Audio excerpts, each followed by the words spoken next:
Hello future doctors. तो आज हम लोग शोल्डर जॉइंट के बारे में पढ़ेंगे, जिसमें या तो शॉर्ट नोट आता है या 10 मार्क्स का केस स्टडी का क्वेश्चन आता है। तो ये टाइप कौन सा है? ये एक साइनोवियल जॉइंट है, बॉल एंड सॉकेट वेराइटी का। आर्टिकुलर सरफेस इसका क्या है? अब उस एरिया में कौन सी बोन्स आ रही है? एक तो स्कैपुला आ रहा है और एक ह्यूमरस आ रही है। तो आर्टिकुलर सरफेस इसका हुआ glenoid cavity of scapula plus head of the humerus.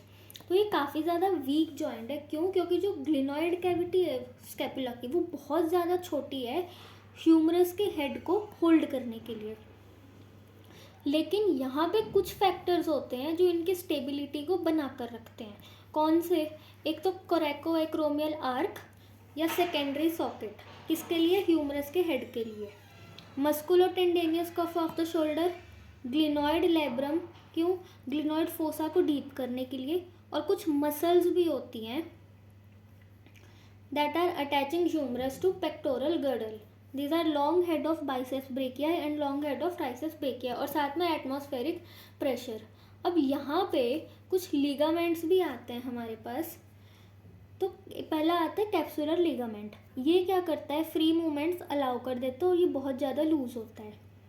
तो मीडियल पे तो स्कैपुला ही होगा, लेटरल पे ह्यूमरस है और एंटीरियर पे कुछ बैंड्स होते हैं, superior, middle, inferior glenohumeral ligaments. और एक चीज़ आती है हमारे पास, फोरामेन ऑफ वीट ब्रेक। तो ये क्या होता है? It is a point of weakness between superior and middle glenohumeral ligament. और इस फोरामेन में एंटीरियर डिसलोकेशन बहुत ज़्यादा कॉमन है। So this capsule is lined by synovial membrane, and extension of this synovial membrane forms a tubular sheath for tendon of long head of biceps brachii. Next ligament आता है हमारे पास कोरेकोह्यूमरल ligament. ये क्या करता है? कैप्सूल को strength देता है। अब कोरेको और ह्यूमरल है तो नाम में ये कोराकोइड प्रोसेस से लेके ह्यूमरस तक होगा ये। फिर आता है transverse humeral ligament. It breaches upper part of bicipital groove of the humerus and tendon of long head of biceps brachii passes deep to the ligament. Next आता है हमारे पास ग्लिनॉइड लेब्रम। फाइब्रोकार्टिलेजिनस रिम होता है ये labrum. It covers the margin of glenoid cavity and increase the depth of cavity. और 3 bursa आते हैं हमारे पास यहाँ पे, सबएक्रोमियल, सबस्कैपुलारिस और इंफ्रास्पाइनेटस बर्सा। अब हम इसके रिलेशन समझेंगे डायग्राम की हेल्प से।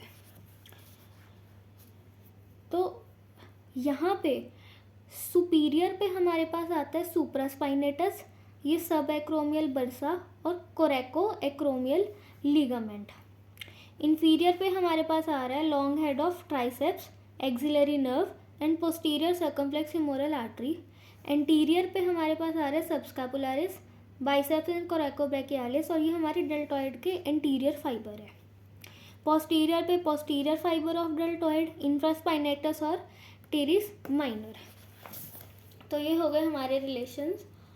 अब ब्लड सप्लाई में anterior circumflex femoral vessel, posterior circumflex femoral vessel, subscapular vessel and suprascapular vessel. Nerve supply में axillary nerve, musculocutaneous nerve, suprascapular nerve. तो अब ये जो मसल्स हैं यही शोल्डर जॉइंट पे मूवमेंट अलाउ करेंगी। तो फ्लेक्शन कौन करवाता है? हमारा पेक्टोरालिस मेजर और डेल्टॉइड के एंटीरियर फाइबर। एक्सटेंशन डेल्टॉइड के पोस्टीरियर फाइबर, लैटिसिमस डोर्साई और टेरिस मेजर। एडक्शन हमारा कराते हैं pectoralis major, latissimus dorsi and short head of biceps brachii, long head of triceps brachii. Abduction 0 to 90 degree पे supraspinatus और deltoid कराते हैं, 90 to 180 पे सेरेटस एंटीरियर कराएंगे और ट्रेपीजियस कराएंगे। मीडियल रोटेशन हमारे पास पेक्टोरालिस मेजर कराते हैं, डेल्टॉइड के एंटीरियर फाइबर कराते हैं, लैटिसिमस डोर्सा और टेरिस मेजर कराते हैं। लेटरल रोटेशन डेल्टॉइड, इंफ्रास्पाइनेटस और टेरिस माइनर कराते हैं। और जो सर्कमडक्शन होती है उसमें ये सारी मसल्स के कॉम्बिनेशन इन्वॉल्व होते हैं। Thank you.